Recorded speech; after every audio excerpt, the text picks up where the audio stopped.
வணக்கம். இன்னைக்கு கிளாஸ்ல நம்ம பார்க்க போற செக்ஷன் பார்த்தீங்கன்னா foundation of mathematics and discrete mathematics BX4005 பேப்பர்ல நமக்கு ஃபர்ஸ்ட் யூனிட்டா வந்திருக்குது Boolean algebra or logic and gates நம்ம ஒரு டாபிக் பார்ப்போம். அந்த டாபிக்ல எந்தெந்த மாதிரியான டெஃபினிஷன்ஸ் இருக்குன்னு இன்னைக்கு கிளாஸ்ல இருந்து ஸ்டார்ட் பண்ணலாம்.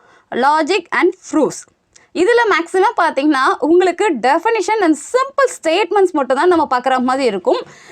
கலெக்ஷனாக இருக்கிற கொஷின் உங்களுக்கு 8 மார்க் கொஷினாக கேட்பாங்க, இல்லை 2 மார்க் கொஷின்ஸ் தான் இதில் ரிப்பீட்டடாக நம்ம ஒர்க் அவுட் பண்ணுற மாதிரி இருக்கும். ஃபர்ஸ்ட் டெஃபினிஷன், ஏ ப்ரப்போசிஷன் ஆர் ஸ்டேட்மெண்ட் சொல்லுவாங்க, இல்லை ப்ரப்போசிஷன் சொல்லுவாங்க, is a declarative sentence which is either true or false but not both. இதுதான் ரொம்ப ரொம்ப முக்கியம். டிஃபைன் ப்ரப்போசிஷன் இல்லை டிஃபைன் ஸ்டேட்மெண்ட் கேட்டாங்கன்னா டிக்ளரேட்டிவ் சென்டென்ஸ், ஒரு சென்டென்ஸ் நம்ம ஃபார்ம் பண்ணுறோம் விச் இஸ் எய்தர் அது ட்ரூவாக இருக்கலாம் ஃபால்ஸாக இருக்கலாம், ரெண்டும் சேர்ந்து மேபி அப்படிங்கிற கேசஸ்லாம் இதில் வராது. எஸ் ஆர் நோ அப்படிங்கிற மாதிரி இருக்கிறது தான் ப்ரப்போசிஷன் ஆர் ஸ்டேட்மெண்ட் நம்ம சொல்லுவோம். Next notation. இதை எப்படி நோட்டேஷனில் கோட் பண்ணுறதுனா, if a proposition is true, ஒருவேளை நம்ம எடுத்துருக்கிற ஸ்டேட்மெண்ட் ட்ரூவாக இருந்ததுன்னா then its truth value is denoted by T, அதை டீன்னு கோட் பண்ணுவோம். இஃப் த ப்ரப்போசிஷன் இஸ் ஃபால்ஸாக இருந்ததுன்னா then its truth value is denoted by false, எஃப்னு கோட் பண்ணுற மாதிரி இருக்கும். இதுதான் முக்கியம். இந்த கண்டிஷன்ஸ்லாம் நமக்கு தெரிஞ்சிட்டா இதுக்கு ரெலவெண்ட்டாக நம்மளால் ப்ராப்ளம்ஸ் ஒர்க் அவுட் பண்ண முடியும். ஸோ ட்ரூவாக இருந்தால் டி, ஃபால்ஸாக இருந்தால் எஃப். இப்போ எக்ஸாம்பிள்ஸ் பார்க்கலாம். ஃபர்ஸ்ட் ஒன் பாருங்கள், New Delhi is the capital of India. இது கரெக்டு தான், அப்போ ட்ரூ, அது மீன் டீன்னு கோட் பண்ணிக்கலாம். அடுத்து 1 + 6 = 7, இந்த ஸ்டேட்மெண்ட்டும் நமக்கு கரெக்டு தான், ஈக்குவல்னா ஈக்குவலண்ட்டாக தான் இருக்குது, அப்போ ட்ரூ. 10 - 6 = 4, இதுவும் கரெக்டு தான், ட்ரூ. ஃபோர்த் பாருங்கள், 10 / 5 = 2, ட்ரூ. 2 - 7 = 5, இது கிவனில் கொடுத்துருக்காங்க. ஆக்சுவலி இதோட ஆன்சர் என்ன வந்திருக்கலாம், 2 - 7 -5, ஸோ ஃபால்ஸ், அதை எஃப்னு கோட் பண்ணுற மாதிரி இருக்கும். 10 + 3 = 12, இந்த ஸ்டேட்மெண்ட்டும் நமக்கு தப்பாக தான் கொடுத்துருக்காங்க, ஸோ நம்ம ஃபால்ஸ் மட்டும் கோட் பண்ணால் போதும். அடுத்து 100 / 10 = 11 கொடுத்துருக்காங்க, it is also false, so ஃபால்ஸ்னா F. Chennai is in England, சென்னைங்கிறது இங்கிலாந்தில் இருக்குன்னாலும் ஃபால்ஸ், எஃப்னு கோட் பண்ணால் போதும். ஸோ இந்த மாதிரி சிம்பிள் ப்ராப்ளம் தான் இந்த டாப்பிக்கில் நம்ம ஃபஸ்ட்டு பார்க்குற மாதிரி இருக்கும். இன்றைக்கி ஃபஸ்ட்டு கிளாஸில் நம்ம ட்ரூனா என்ன ஃபால்ஸ்னா என்ன இது ரெண்டும் சேர்ந்தது தான் ப்ரப்போசிஷன்ங்கிற டெஃபனிஷன் அப்படிங்கிறத ஃபஸ்ட்டு பார்த்துருக்கோம். அடுத்து பாருங்கள், the following sentences are not proposition. So proposition நம்ம என்ன சொன்னால் it's a declarative sentence which either true or false but not both, இந்த இதுதான் நம்ம டெஃபினிஷனாக கொடுத்துருக்கோம். இப்போ இதெல்லாம் தாண்டி ப்ரப்போசிஷன் இல்லாமல் எந்தெந்த மாதிரி சென்டென்ஸ்லாம் இருக்கும் அப்படின்னு பார்க்கலாம். What is the height of Himalaya, இது வந்து ஒரு question mark, interrogative sentence. What is the ஹைட்னா நம்ம கொஷின் கேட்குற மாதிரி தான் இருக்குது, அப்போ இது வந்து நமக்கு ப்ரப்போசிஷன் ஸ்டேட்மெண்ட்டில் வராது. What is wonderful joke this அப்படிங்கிறது எக்ஸ்க்ளமேட்டரி சென்டென்ஸாக வரும். ஸோ எக்ஸ்க்ளமேட்டரி சென்டென்ஸாக இருந்தாலும் வாட் அ வண்டர்ஃபுல் அப்படி சொல்கிறது, இதுக்கு வந்து ஒரு மீனிங் நம்ம எப்படினாலும் எடுத்துக்கலாம், நல்லா இருக்குது நல்லா இல்லை, ரெண்டு மீனிங்கில் எடுக்கிற மாதிரி இருக்கும். ஸோ இதெல்லாம் இதில் வராது. ஒபே மை ஆர்டர் கமாண்ட் கொடுக்குறதும் இந்த லிஸ்ட்டில் வராது. x + 5 = 3 இஸ் நெய்தர் ட்ரூ நார் ஃபால்ஸ். இப்போ இது வந்து எக்ஸுங்கிறது அன்னோன் வேரியபிள், நீங்கள் பாசிட்டிவாக கொடுக்கலாம் நெகட்டிவாக கொடுக்கலாம், என்ன வேல்யூனாலும் கொடுத்துக்கிட்டே இருக்கலாம், சேஞ்ச் பண்ணிக்கிட்டே இருக்கலாம். இந்த வேல்யூ தான் அப்படின்னு நம்ம இங்கே ஃபிக்ஸடாக கோட் பண்ண முடியாது. ஸோ இதுவும் நமக்கு ப்ரப்போசிஷனில் வராது. Since these sentences are not prepositions, இது எதுவுமே கிடையாது, we cannot assign true or false, true இல்லை false அப்படின்னு நம்மளால் ஃபிக்ஸ் பண்ண முடியாது இந்த கேட்டகரியில். அப்படி இருக்கிறது எல்லாமே இட் இஸ் நாட் ப்ரப்போசிஷன் நம்ம கோட் பண்ணணும். So interrogative sentence, exclamatory sentence, comments கொடுக்குற மாதிரி கொடுக்கறது, அப்புறம் ஃபிக்ஸ் பண்ணாமல் நமக்கு ஏதாவது கண்டிஷன்ஸ் கொடுக்குறது, இது எல்லாமே நாட் ப்ரப்போசிஷன் கேட்டகரியில் வரும். நமக்கு இந்த மாதிரி கேட்டகரி எல்லாமே 2 மார்க் கொஸ்டினாக கேட்பாங்க. ஸோ பேசிக்காக இந்த ரிசல்ட்ஸ் தெரிஞ்சால் தான் நம்மளால் லாஜிக்கில் ப்ராப்ளம்ஸ் ஒர்க் அவுட் பண்ண முடியும். ஸோ ஸ்டேட்மெண்ட் ப்ரப்போசிஷன்னா என்னன்னு தெரிஞ்சிருக்கணும், அதோட நோட்டேஷன்ஸ் என்னென்ன, அதுக்கு எக்ஸாம்பிள்ஸ் எப்படியெல்லாம் கொடுக்கலாம், எப்படியெல்லாம் கேட்டால் தப்பாகுங்கிறதும் நமக்கு தெரிஞ்சிருக்கும்.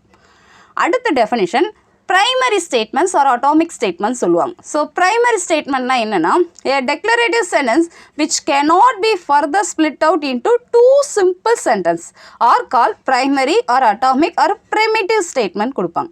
நமக்கு கொஷினில் எப்படினாலும் கொடுக்கலாம், பிரைமரினா என்ன, அட்டாமிக்னா என்ன, ப்ரிமிட்டிவ் எப்படி கேட்டாலும் இதே தான். என்ன கொடுத்துருக்காங்கன்னா which cannot be further split out into simple sentence. So இதுக்கு அடுத்து இதை பிரிக்க முடியாது, ஒரே சென்டென்ஸ் தான் அப்படிங்கிறது தான் பிரைமரி ஸ்டேட்மெண்ட் நம்ம சொல்கிறோம். For example he is a teacher. It is a single sentence. So இதுக்கடுத்து இதை ஸ்ப்ளிட் பண்ண முடியாது.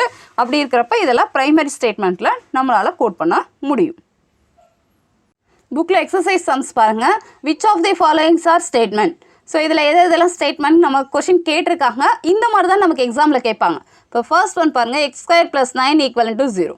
ஸோ இதுக்கு நமக்கு ஆன்சர் எக்ஸாக்டாக தெரியும், +or-3ங்கிறது. அப்போ ஸ்டேட்மெண்ட் நமக்கு ரிசல்ட்டு இது தான், இதை தாண்டி வேறு எதுவும் வராதுங்கிறது ஸ்டேட்மெண்ட்டில் நம்ம கோட் பண்ணிக்கலாம். செகண்ட் பாருங்கள், x² + 2x + 1 = 0. இதோட ரிசல்ட்டும் நமக்கு குவாட்ரட்டிக் ஈக்குவேஷனில் ஒர்க் அவுட் பண்ண முடியும். ப்ளஸ் நம்ம என்ன வரலாம், x + 1 ஹோல் ஸ்கொயர் நம்ம ஒர்க் அவுட் பண்ணுற மாதிரி இருக்கும். So it is also statement. Answer statement. Dog is an animal. கண்டிப்பாக இதுவும் சிம்பிள் ஸ்டேட்மெண்ட். அப்போ ஸ்டேட்மெண்ட்டில் நம்ம எடுத்துக்கலாம். Chennai is the capital of Tamil Nadu. Correct தான், statement. The sum of 1 or 2 is 3. Correct. Sum of 1 and 2 is 3ங்கிறப்ப it is statement. For any real number x + 5 = 5 + x. So எந்த number கொடுத்தாலும் ஒரு நம்பர், அந்த நம்பரோட 5 ஆட் பண்ணாலும் 5ஓட அதே நம்பர் ஆட் பண்ணாலும் சேம் தான், ஈக்குவலண்ட்டாக வருதுங்கிறப்ப நமக்கு கண்டிஷன் கரெக்டாக தான். So therefore statement. Study discrete mathematics. இது எப்படி சொல்ல முடியும், நம்ம ஆர்டராகவும் சொல்லலாம், ரெக்வெஸ்ட்டாகவும் சொல்லலாம். ஸோ இது நமக்கு ஸ்டேட்மெண்ட்டாக வராது, not a proposition. So not a statement மட்டும் மென்ஷன் பண்ணால் போதும். Open the door. இதுவும் நம்ம ஆர்டராகவும் சொல்லலாம், ரெக்வெஸ்ட்டாகவும் சொல்லலாம். So not a statement. Can you speak Tamil அப்படிங்கிறது நமக்கு இன்ட்ராகேட்டிவில் கொடுத்துருக்கோம். So it is not a statement. இந்த மாதிரி கொஷின்ஸ் தான் நமக்கு 2 மார்க் கொஷினாக கேட்பாங்க. ஸோ ஏதாவது லைன் கொடுத்துட்டு இது ஸ்டேட்மெண்ட்டாக இல்லையான்னு கேட்டாங்க, நம்ம அதுக்கு ஆன்சர் எழுதுகிற மாதிரி இருக்கும். அடுத்து பாருங்கள், which of the following sentences are proposition. So இந்த மாதிரி கேட்கலாம். Indicate truth values. ட்ரூத் வேல்யூஸ்னால் ட்ரூவா ஃபால்ஸாக நம்ம கோட் பண்ணுற மாதிரி இருக்கும். 1 + 3 = 4.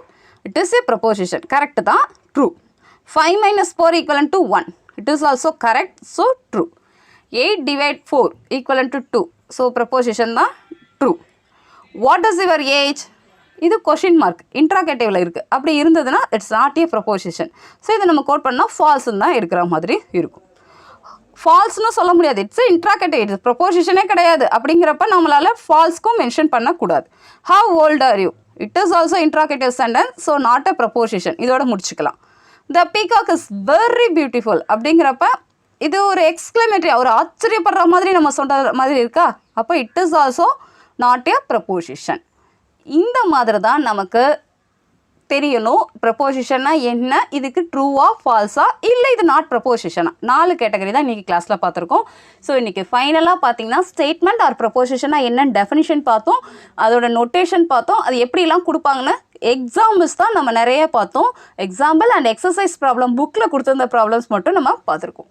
இந்த கிளாஸ் உங்களுக்கு யூஸ்ஃபுல்லாக இருக்கும்னு நினைக்கிறேன். ஸோ பேசிக்காக இன்னையிலேருந்து நீங்கள் இந்த டாப்பிக்கை ஸ்டார்ட் பண்ணால் கூட கண்டினியூவாக வீடியோஸ் பாருங்கள். ஃபர்ஸ்ட் கிளாஸில் நம்ம என்னென்ன பார்த்தோங்கிறத நோட் பண்ணிக்கோங்க. டவுட் இருந்ததுன்னா கணிதப்பழிக்கு மெயில் அனுப்புங்க. தேங்க்யூ.